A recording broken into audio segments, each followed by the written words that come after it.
my lovelies. My name is Lecka, and welcome to Life Lessons with Lecka, episode 1. So this is going to be a series that I have been wanting to do for a very long time, where I sit down, I tell stories of things that have happened in my life, experiences I've gone through, and impart some morals and wisdom onto you guys, and hopefully entertain you, and also maybe have you learn a thing or two from my limited life experiences. But in my limited life experiences, I've had a lot happen to me, so I think that it'd be at least entertaining for you guys. So today's story is one that I kind of touched on a few weeks ago when my Fortnite stream kept crashing, and it's my story on taking on too much and burning out.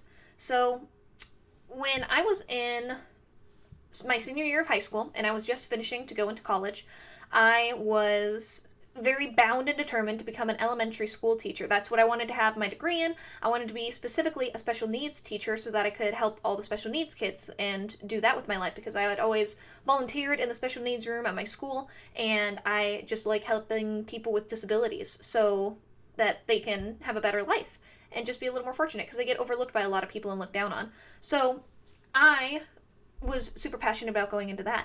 I go to UAA, which is the college I went to, and I start, and I take on a ton of classes. I am taking like 6 classes at the same time, which is pretty high, but it's not terrible. Not as bad as it gets later on.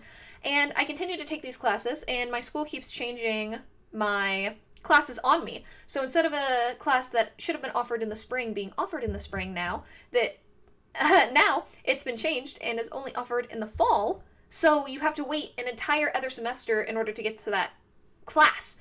And it was getting really, really irritating. Plus, the people who were in my track of elementary education were really, really just ignorant. They didn't know what was going on. And it was like they were doing it because they couldn't do anything else. It's not that they were passionate about it. It was that they were like, oh, being a teacher will be easy. I'll just do that. And we're really discrediting it, and that puts a foul taste in my mouth. So in addition to that building resentment kind of growing in elementary education, I had taken on a speech-language pathology minor because I was like, hey, I want to be a special needs teacher anyway, so why don't I just become a speech-language pathologist and help people with language and speech disabilities? That would be perfect, and then I'd make more money too, like salary-wise. It'd be a smart career choice. And I went on with that, and I really liked it.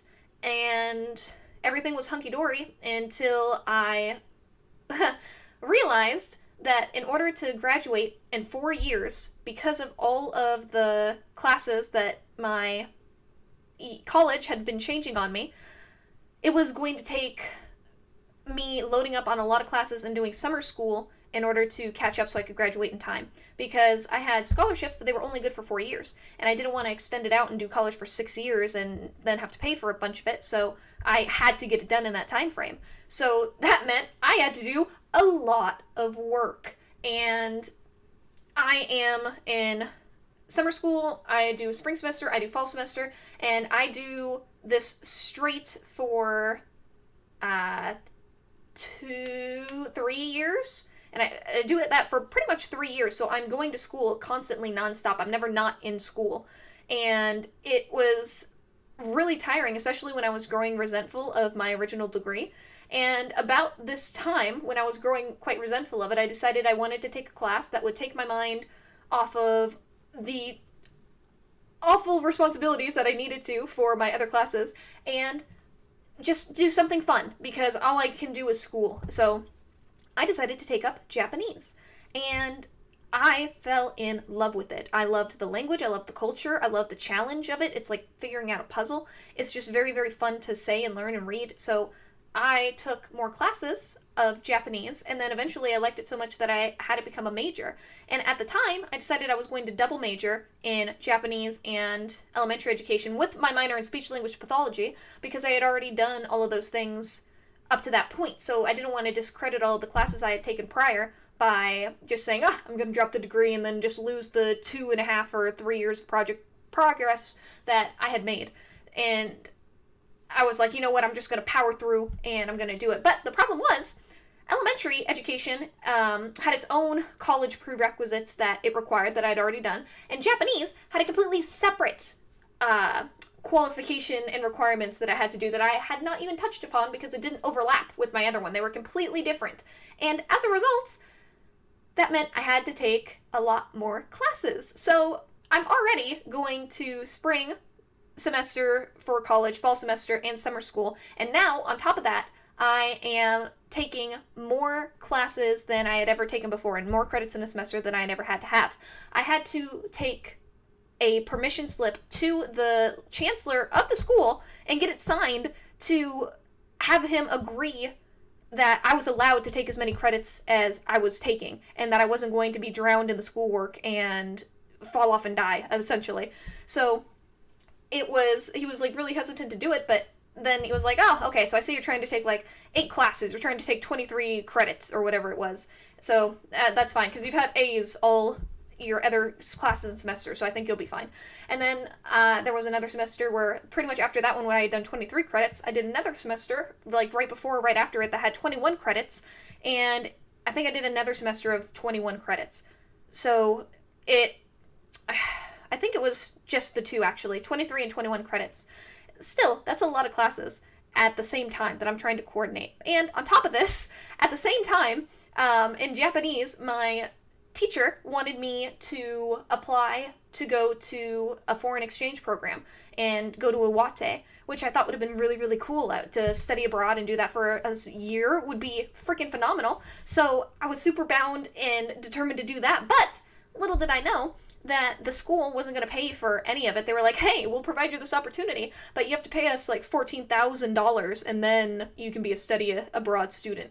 And that is a mind-blowing amount of money. So I was really upset because I was trying to figure out how I was going to afford $14,000 because Steven, who I'm with now and was with at the time, didn't want to help pay for it because he didn't want me to go to Japan. All my family was telling me that I shouldn't go to Japan, so they were all saying that it would be a terrible idea because they didn't want me going off by myself. So while I am trying to do study abroad and do something independent, I have all the people I love telling me I can't do it, I can't be independent, I can't do all of it, and that I shouldn't go. So I'm taking in all of their negativity. I'm also trying to balance the freaking 7 or 8 classes that I'm doing in college. So pretty much I'm trying to pay for Japanese study abroad, a ton of money, which means that I have to get a job and work during all of this time when I am taking 21 or 23 credits because I have to be able to afford to save up money to go to that. So I have 3 big things happening all at the same time. I have me working part-time, me trying to save up money and stressing about money, and then me stressing about classes and taking 21 or 23 credits all at the same time. And this was all happening inside of me, inside my head, in addition to the depression I deal with anyway. So that you can see how this story will probably turn out. Maybe not. I'm going to throw a lot of y'all for a curveball, except if I put it in the title, you already know. So I go on vacation in December with Steven so that we can visit his family in Michigan. And I don't really have a problem with going, but I have to take all of my textbooks and a lot of my stuff with me because it's not going to really be a vacation for me because I still have to do a lot of homework. I still have to do a bunch of studying and a bunch of things for my study abroad program. They needed a ton of forms and I had to figure a lot of things out and coordinate stuff. So there was still a lot going on and I wasn't really ever able to relax. And in addition, while we were in Michigan, on that vacation, we found out that that Steven's brother had died while we were there in Michigan. So everybody is in shock and grief over the loss of his brother, and that was affecting all of us. So we're dealing with all of these things combined at the same time, our influences on my life. And one day, this is when the story gets interesting. I just had to give you guys the backstory on what was culminating this perfect storm that's about to come down upon y'all. We went to the Wright-Patterson Museum in Ohio to look at the Air Force stuff because my husband's super into Air Force. He's in the Air Force. So we go there. We're with his dad and stepmom, and we're just walking around. We're looking at the stuff. I'm taking pictures. It's totally fine. And we're just walking, and then suddenly I just feel kind of lightheaded, which isn't super rare for me because I'm prone to lightheadedness, but this one felt really odd, like I was gonna sway and possibly pass out. So I told Stephen, I was like, I don't feel really well. So I went and sat down, and I was like, ooh, I'm feeling kind of winded. Like, I'm having a hard time, like, breathing and just moving in general. And he was like, oh, just, sit down and rest, and you'll be fine.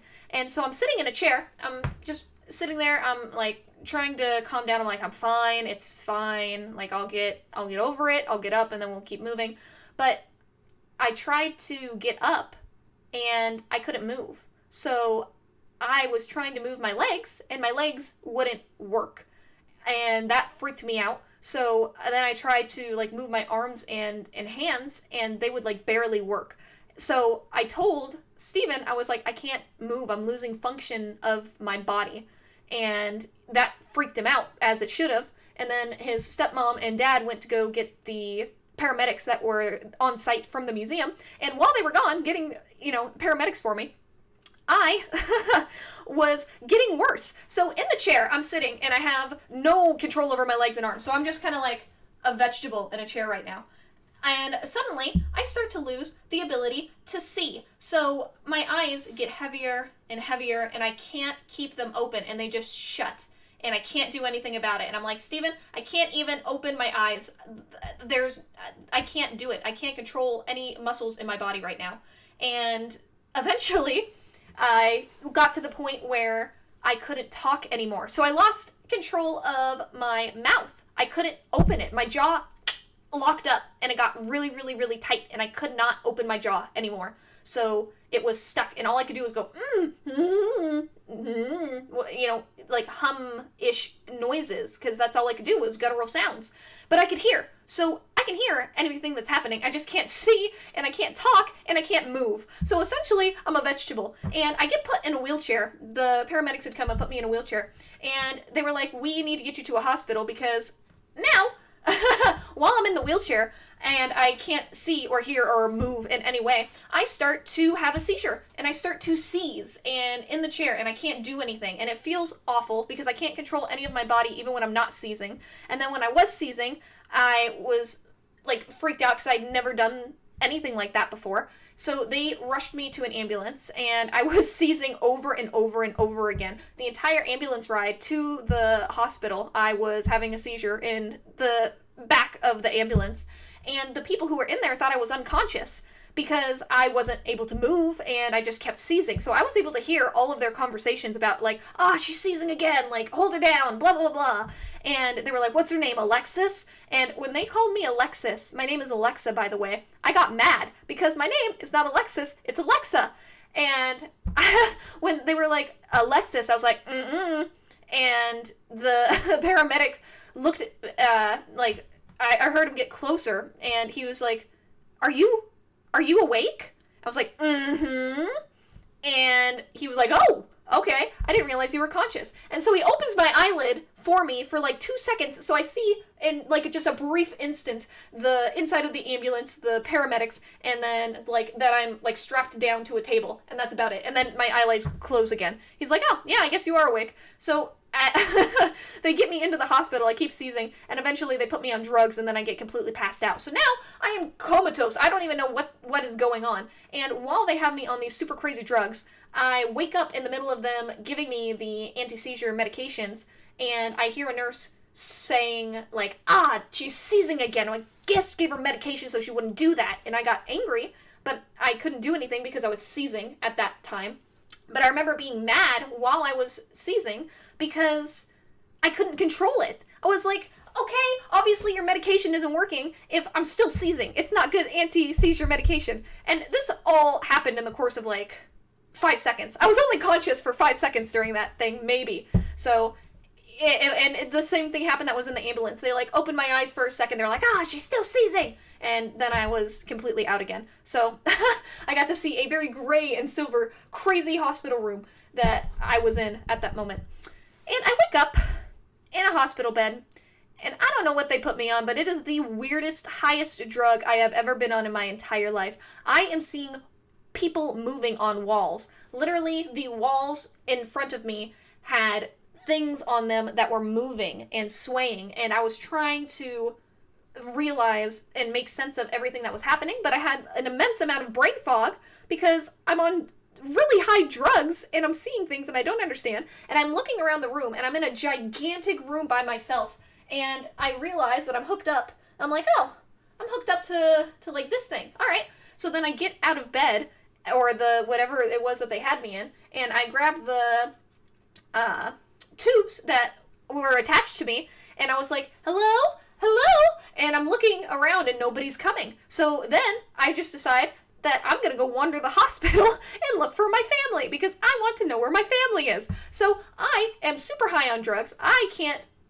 function normally for anything. I'm carrying around my IV bag and my catheter bag, and I am asking random people in the hospital where my family is, and I can't even tell them what my name is. So I'm just going to people and asking, and eventually a nurse finds me and is like, oh, you should not be wandering around the halls by yourself. Let me take you back to your room.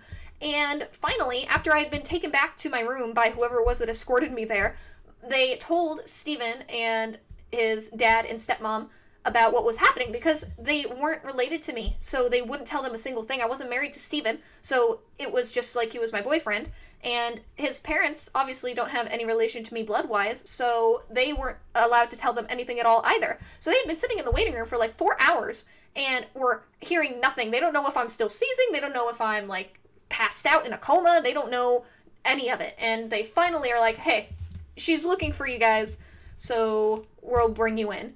And I remember that Steven came in and helped me get into my regular state of affairs because he was trying to get me in clothing so that I could leave the hospital and check out, because they were like, yeah, she's fine. She might be on like super high drugs right now, but she's totally cool to leave and function like an adult, which I was not, but they probably assumed that because I had Steven with me, it would be okay. And I ended up, when I was trying to get clothed, peeing myself because I was trying to take my catheter out by myself because the nurses, again, had somehow disappeared. And so I'm like trying to pull this out. I'm like, this hurts, because you're not supposed to pull a catheter out yourself. And then I end up peeing on myself because it was like not easy. I don't even know what happened, but I'm just not functioning as a human being at that time. And because of that, I get put in these amazing, super stylish hospital pants. And they are like blue, billowy, gigantic, oversized, freaking MC Hammer kind of pants. And I walk out of the hospital rocking those, and my shirt and my hat and everything that I was in. So we leave the hospital and we go apparently to Taco Bell. They didn't take me straight back to the hotel so I wouldn't be seen by public consumption. They were like, hey, she's probably good enough to go into a Taco Bell. So we walk in to the Taco Bell, and I don't remember hardly any of this. Most of this is very fuzzy for me, except for the parts of being in the hospital and everything prior to the hospital. So the Taco Bell and hotel parts are what Stevens told me that I did. So this is me taking his word for it. But apparently we go into the Taco Bell, and they keep trying to keep me in my booth that we had picked, because I kept trying to leave Taco Bell. I was like, I need to go outside. I have to go outside. Like, there's things outside. And I keep trying to leave, and they keep having to sit me back down. And they realize that I'm probably not going to eat anything, and that I'm having a weird existential crisis and, like, freaking out over things that don't exist. So they were like, let's probably take her back to the hotel. So we finally go to a hotel, and apparently I'm trying to, like, push on a wall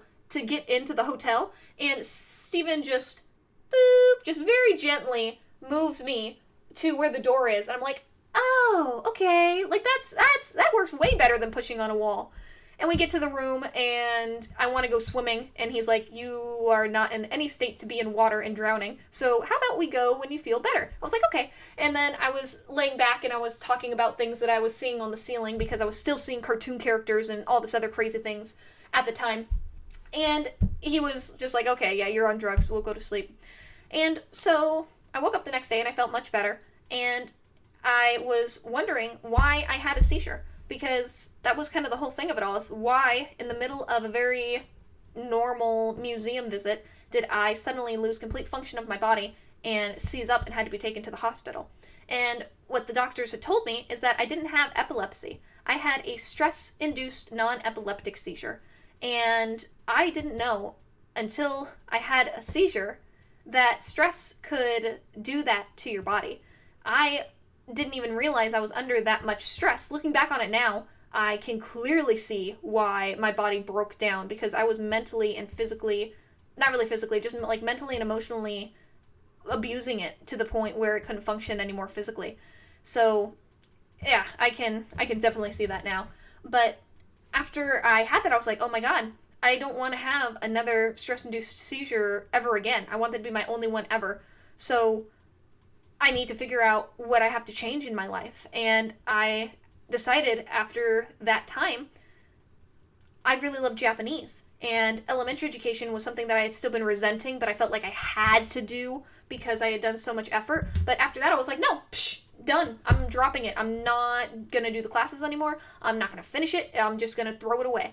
And I did. And so then that was, poof, a big chunk of work that I no longer had to do. And I was so relieved to do that. It was a hard decision for me because I was really unsure about it, because I wanted to do what was good for me mentally, but the stubborn, like, overachiever in me is fighting and trying to be like, no, you already done so much. So this was like another semester after I had my seizure that I finally decided that I hated elementary and I was going to drop it. I finished my SLP minor, but now I only have 2 classes that I'm taking right now to finish my Japanese degree. And I was so happy to not have as much school as I did. I got burned out. And I'm really burned out on school right now. If you think about it, I've been going to I've been going to school nonstop since I was 4. I went to preschool and I went all the way to college, where I'm still going to school right now. I've been going to school for 18 years. And the past 4 years have been the most intense of learning that I have been in because of the amount of work I put on myself. The classes aren't that intensive at UAA. It's the amount of work that I had to do in order to keep up with the classes that made it such a difficult time. And I just realized that my happiness was more important than finishing a stupid degree to get a piece of paper. I even struggled with the decision to either continue my Japanese degree or just drop out of college completely. But I was so close to finishing my Japanese degree that it was just worth it for me to finish it. I have literally 1 semester left, this one right now, with 2 classes. So I was like, you know what, I can do it. I can finish that out. I'm fine. And the other ones I'm just going to do, because I was like a year and a half away from even completing the elementary education, barring that they change any classes from that. So I was much happier to just finish out the Japanese degree. I still don't want to do school because I am at the point where I am so happy doing everything else I enjoy more than what I'm being forced to do. And to put it in perspective, when I was going through that time of working, trying to save up $14,000, find a way to pay for Japan, everybody's telling me that I shouldn't go and that I would fail and not be good, and I wanted to prove them wrong. We had a death in the family, and I was taking like 21, 23 credits and going on vacation, but couldn't enjoy it because I was there all at the same time. And I'm dealing with my depression, which I deal with regularly all the time. I had all those factors together and happening at the same time, and I had 0 time for myself. Absolutely none. When I was in high school, I would come home and I would watch an episode of like Naruto Shippuden, or more commonly, I would watch videos of like Markiplier and Jacksepticeye, and they would keep me up at night. I would watch Markiplier in bed and watch his videos and watch Jack's videos, and just like I really felt at home with them. They helped me through so much. That's a video for another day. But I was used to being able to relieve some of the things that were happening in my day with videos. And probably one of the hardest things for me when I was going through all of that combination of terrible perfect stormness was the fact that I didn't watch YouTube for probably 2 years. And I would try and watch videos of Mark or Jack, but I wouldn't really be able to get through them, or I'd have to watch a really, really short video of theirs because I didn't have the time. I needed to study, or I needed to get an assignment in, or I needed to work on something, or I needed to go to work, or there was always something I had to do instead. And I couldn't play my DS. I couldn't play video games in general. I couldn't watch videos. I couldn't watch things that I wanted to watch. And I missed it. I yearned for it. I completely serious, I would sit in class and I would think about how much I missed Markiplier, and about how much I missed watching videos on YouTube, and how much I missed video games, how much I just wanted to sit down and play a freaking video game and stop working as hard as I did. And I just kept telling myself, nah, you're fine. You're going to finish it, and then you can watch whatever videos you want. You can do whatever you need after you're done with all of this hard work. But all work and no play makes Jack apparently have a seizure. So it was just really, really awful. And that was a big reason, too, why I decided to start my own channel, because I had missed YouTube for such a long time that I was like, finally, I'm going to do something that I've always thought about since I was in high school, and I'm just going to go for it, see what happens. Just completely take a risk, take a chance, and see what I can make of it. And it's turned out amazing. And because I made the decision to focus on what made me happy and stop focusing on what I thought I should do, my life has gotten a lot easier. So the moral of my story is to know your limits, because you don't want to get burned out. You don't want to take on so many things in your life, whether it's about college or not, that puts you in that kind of position. If you are dealing with trauma or abuse at home, and you have like a really hard life at school because you're bullied, and you're trying to figure out what you're going to do to live on your own, or get emancipated, or go to college, or whatever your situation is, and then you have to figure out how to work, and you have all these things happening, if there's something that you can eliminate from your life that you do not have to do in order to live and survive, then eliminate it. Because if you can take a step back and look at all the things that are affecting your life, then you need to have time in there for yourself. Because if you do not if you don't do something that makes you happy, you're going to end up in a very miserable place emotionally and mentally, in addition to what the world is already throwing at you. And if the world's already against you, why would you stand in your own way? So make sure that you are taking care of yourself and are taking yourself seriously, because a lot of us have really low self-confidence and a bad self-image, and I know that affected me a lot when I was growing up. So I completely understand feeling like you don't deserve to have free time, or you don't deserve to be happy, or you don't deserve to do what is pleasurable, but you do, as long as you don't go crazy with it and act like a spoiled person, everything in moderation. So it's more important to do what you love and have a plan than to just do what you think you should do. Because I went to college immediately because I was just, I'm gonna become a special needs teacher and that's it. And then when I started to realize I didn't want to become a special needs teacher anymore because that's not what I enjoyed, I ignored it. I was like, you know what? Even though I don't like it, I'm gonna keep going. I'm gonna do it. I'm gonna do it anyway because I'm already doing it. And that ended up biting me in the butt. And I ended up dropping it because I grew to resent it. So don't do what I did. Don't take on 23 classes, but also just assess your life, see what's going on with it. And if you need someone to talk to, if you need somebody to cope with, if everybody in your life is telling you, you can't do this, you can't do that, you aren't this, you aren't that, we're here to talk. Like, I am here to help you. Our lovely family is here to help you. I have a Discord server, link is in the description below, and I'm in there every single day. My really good friends and people that I've met here because of YouTube and online are in there almost every single day. And it's just an amazing community of helpful people. They've helped me a lot. I've helped a lot of people. And if you feel like you need somebody to talk to, reach out, because a lot of us have gone through similar experiences. And if I can help you guys in any way, then my channel and my videos and everything I do will be worth it, because this is all I want to do with my channel. I want to make people laugh. I want to entertain them. I want to help them. So don't feel like you're alone. Use us. Help you.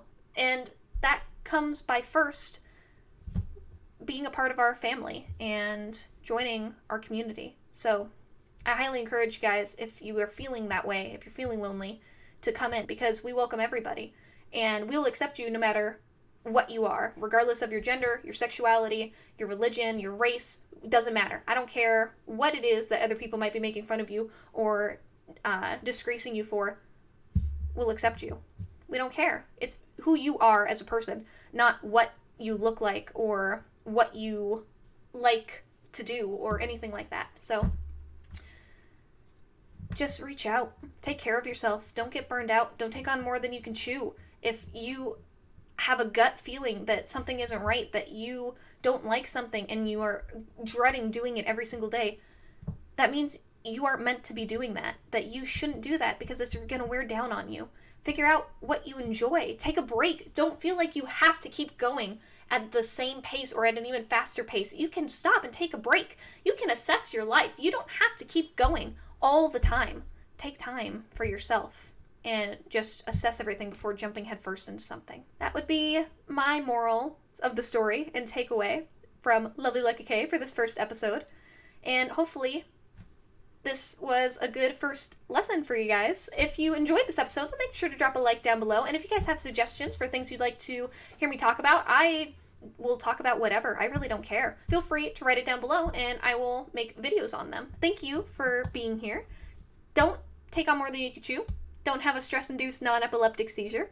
And don't burn yourself out. We're here to help you. So take advantage of us. I'd like to help all of you. If you would want to reach out, we're here to listen, to talk, and just be a friend and family to you when you may not have those available to you in real life.